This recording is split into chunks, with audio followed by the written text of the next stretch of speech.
Today, we're going to talk about the man who started the most amazing car company, Porsche. To tell you the truth, he didn't come from a wealthy family, but he managed to build such a large empire anyway. Incredibly, he didn't give up on his dream, despite having a lot of setbacks along the way. But before we continue with this video, we would like to request to all of you, if you haven't already subscribed to our channel, please do so now and click the bell icon to ensure that you don't miss any of the incredible videos we upload in the future. Now let us begin. Dr. Ferdinand Porsche is the man we're talking about. He was the founder of the Porsche car company and an Austrian-German automotive engineer. He's best known for developing the Volkswagen Beetle, the Auto Union racing car, the Mercedes-Benz SS/SSK, and several others. Now let's talk in detail. Porsche was born in what is now Vratislavice nad Nisou in Czech Republic in 1875. He was the third child of his parents. His father owned a plumbing workshop and was a master panel beater as well. Ferdinand was very good with technology. From a young age, he was specifically interested in electricity. He was already going to night classes at the Imperial Polytechnical College in Reichenberg in Czech Republic. During the day, he was still helping his father in his shop. Porsche landed a job with Bella Egger and Company Electrical Company in Vienna through a referral and moved there in 1893 at the age of 18 years old. He worked in Vienna and went to school part-time at what is now the Vienna University of Technology. He went there after work whenever he could. Aside from going to school there, Porsche didn't get any formal engineering training. During his 5 years working with Bella Egger, he built their first electric wheel hub motor. The idea for it came from the American inventor Wellington Adams, and Porsche raced it in 1897. At the end of World War I, when the Austro-Hungarian Empire broke up, he chose to become a Czechoslovak citizen. Either Adolf Hitler or Joseph Goebbels made Porsche a German citizen in 1934. Then, Porsche joined Jacob Lohner and Company, a factory in Vienna that made coaches for Emperor Franz Joseph I of Austria and the monarchs of the UK, Sweden, and Romania. In 1896, Jacob Lohner began making cars in the Transdanubian suburb of Floridsdorf, which was run by his brother, Ludwig Lohner. The Egger-Lohner car was her first design.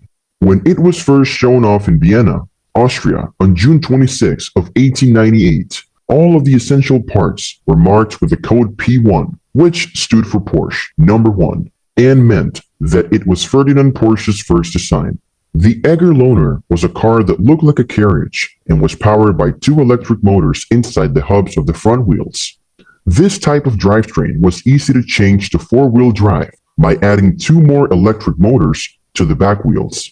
In 1900, an Englishman named E.W. Hart ordered a car with 4 engines. In December of that year, the car, which was called Toujours Content, was shown at the Paris World Exhibition. Even though this one-of-a-kind car was made to race and break records, the fact that it had 1,800 kilograms of lead-acid batteries was a big problem. Porsche was still working for Lohner when he made the Lohner-Porsche mixed hybrid in 1901. Instead of a big battery pack, it had a German-made internal combustion engine. Daimler powered an electric generator, which in turn powered the electric motors in the wheel hubs. A small battery pack was put in as a backup. This is the first hybrid vehicle that runs on both gasoline and electricity.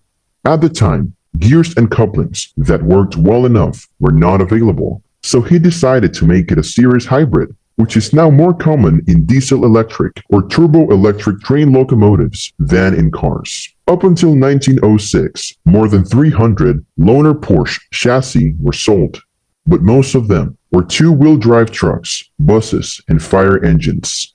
There were some buses with 4-wheel drive, but there were no 4-wheel drive cars. The cars could go up to 56 kilometers per hour and broke several Austrian speed records. They also won the Exelber Rally in 1901, with Porsche driving a front-wheel drive hybrid. Later, Daimler and Panhard gave it more powerful engines which helped it break even more speed records. In 1905, Porsche was given the Potting Prize for being the best car engineer in Austria. In 1902, he was forced to join the army. He was a driver for Archduke Franz Ferdinand of Austria, who was the Crown Prince of Austria and whose death is thought to have helped start World War I. Then in 1906, Austro-Daimler hired Porsche to be their head designer. The most famous Austro-Daimler car made by Porsche was made for the Prince Henry trial. It was named after the younger brother of Wilhelm II, Prince Heinrich of Prussia. This streamlined car with 85 horsepower won the first 3 places, and its nickname, Prince Henry, is still better known than its model name, Model 27/80. He also made a 30 horsepower model called the Maja. It was named for Mercedes Jelinek's younger sister, Andrei Maja, or Maya Jelinek. In 1916, Porsche became managing director and got an honorary doctorate from the Vienna University of Technology. Porsche kept making cars, and his 1922 design won 43 of the 53 races it was entered in.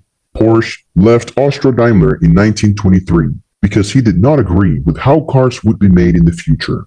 A few months later, Daimler Motoring Gesellschaft hired Porsche to be their technical director in Stuttgart, Germany, which was already a major center for the German auto industry. In 1924, the Stuttgart Technical University gave him another honorary doctorate for his work at Daimler Motoring Gesellschaft in Stuttgart. He was also given the honorary title of professor. He came up with several very successful race car designs while working at Daimler Motoring Gesellschaft. In the 1920s, the Mercedes-Benz SSK was the best car in its class. It was the last in a line of models that all had superchargers. In 1926, Daimler Motoring Gesellschaft and Benz NC joined forces to form Daimler-Benz. The cars they made together were called Mercedes-Benz from that point on. The Daimler-Benz board did not like Porsche's ideas for a small, lightweight Mercedes-Benz though. He left in 1929 to work for Steyr Automobile, but because of the Great Depression, he was let go. After that, Porsche returned to Stuttgart and founded his consulting firm.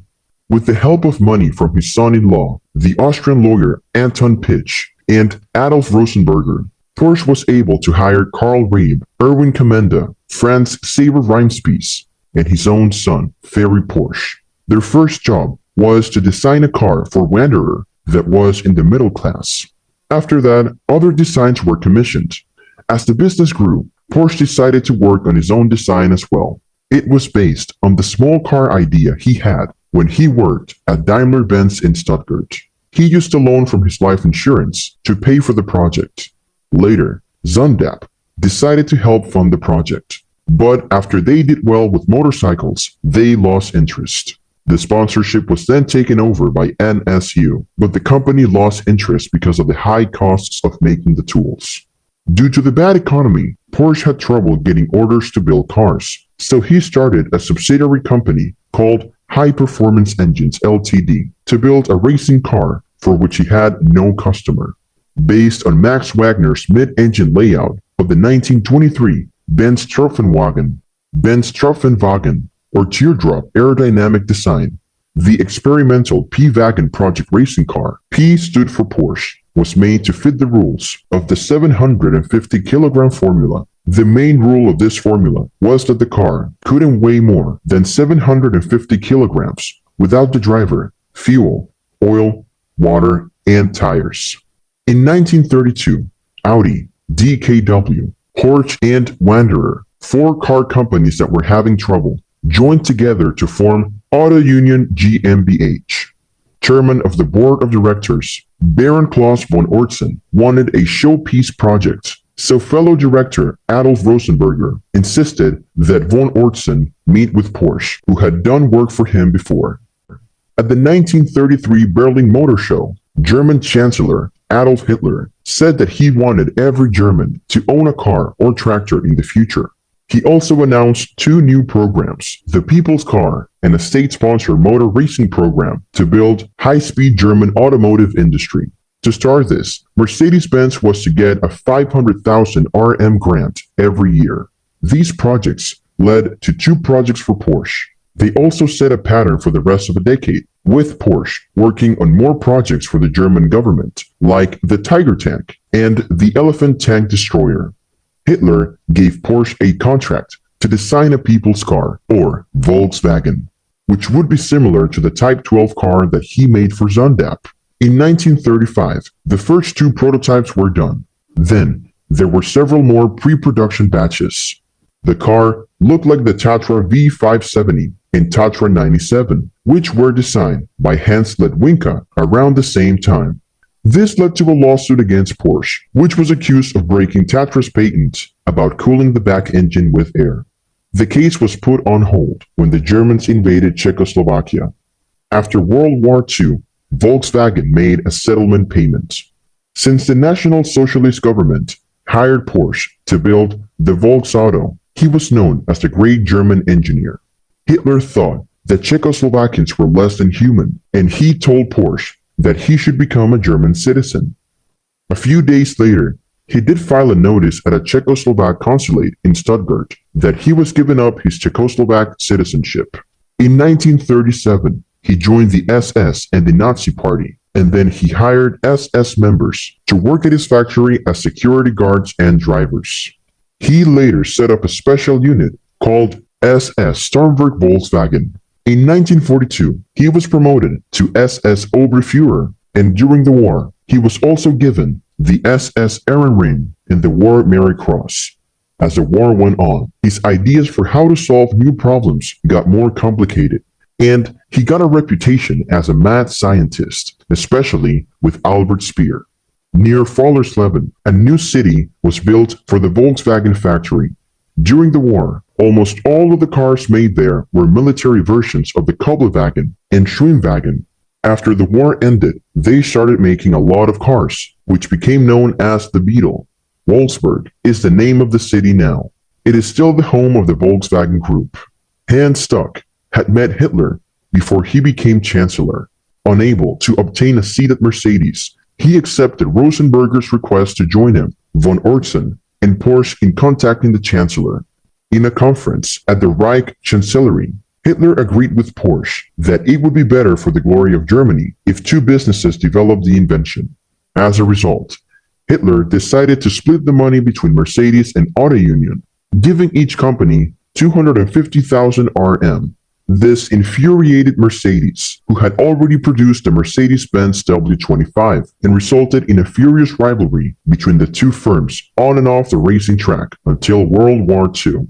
Auto Union relocated Hucklistungs-Motor GmbH and the P-Wagen project to Chemnitz after acquiring state funding and purchasing Hucklistungs-Motor GmbH for 75,000 RM and the P-Wagen project. As Porsche got increasingly absorbed in the construction of the Wolfsburg facility, he delegated his racing projects to his son Ferry.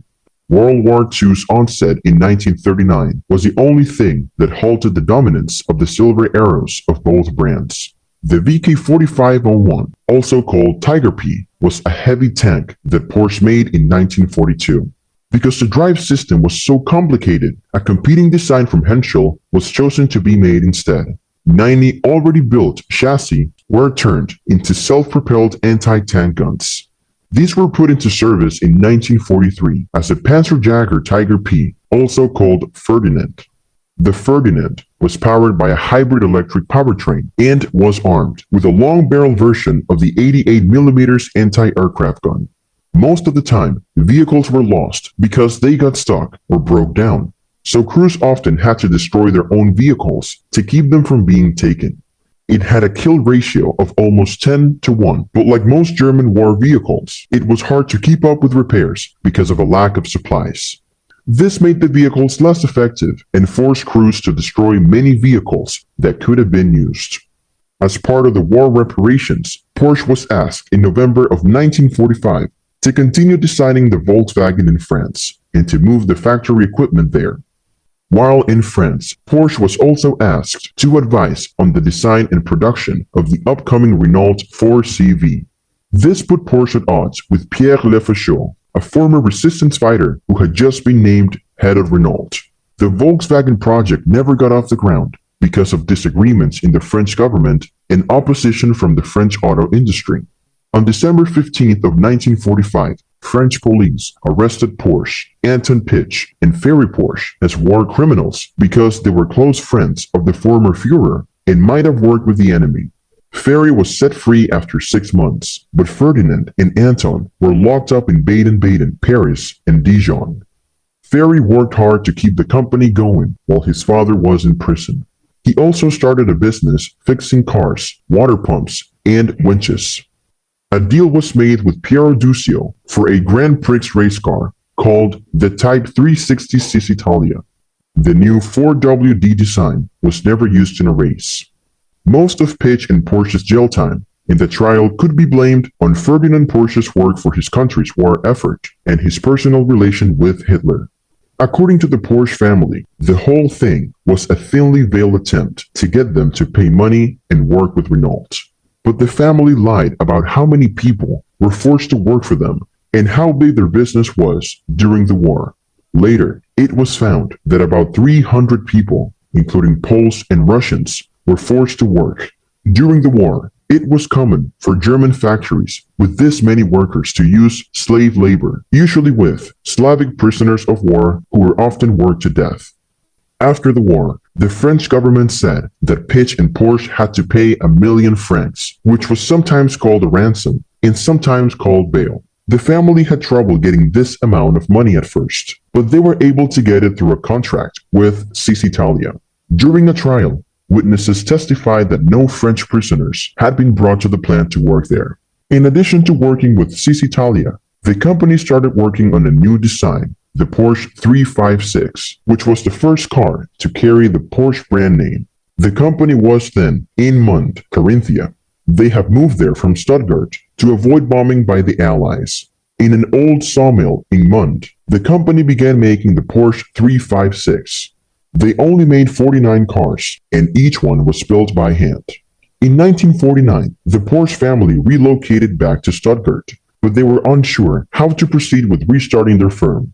Although the banks refused to extend their credit, since the company's plant was still subject to an American embargo and so could not be used as security, the company did still have a significant amount of resources.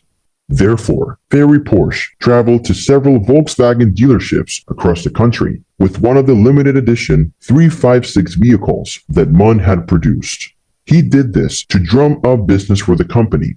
He requested that the dealerships make an upfront payment for the cars that were being ordered. Instead of the aluminum body that was utilized in the initial limited Munn-produced series, the series production version that was manufactured in Stuttgart included a body constructed of steel that was welded to the central tube platform chassis. When Ferry Porsche brought the firm back to life, he anticipated a series production total of approximately 1,500 automobiles. Over 78,000 Porsche 356 were produced during the subsequent 17 years after their introduction.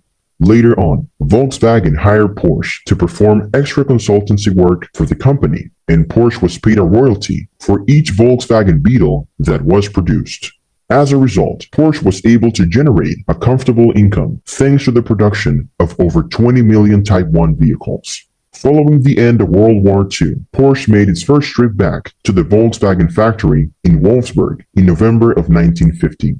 In the course of this tour, Porsche had conversations with Heinrich Nordhoff, the president of Volkswagen, about the future of Volkswagen Beetles, which were currently being manufactured in huge quantities. After a few weeks had passed, Porsche ended up having a stroke. Unfortunately, he did not make a full recovery and passed away on January 30th of 1951. Both the International Motorsports Hall of Fame and the Car Engineer of the Century Awards were posthumously given to Porsche in 1999. Porsche was inducted into the International Motorsports Hall of Fame in 1996.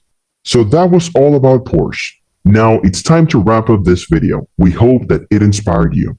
Share your thoughts in the comment section down below. Also, remember to subscribe to the channel. We will be back soon with another amazing story.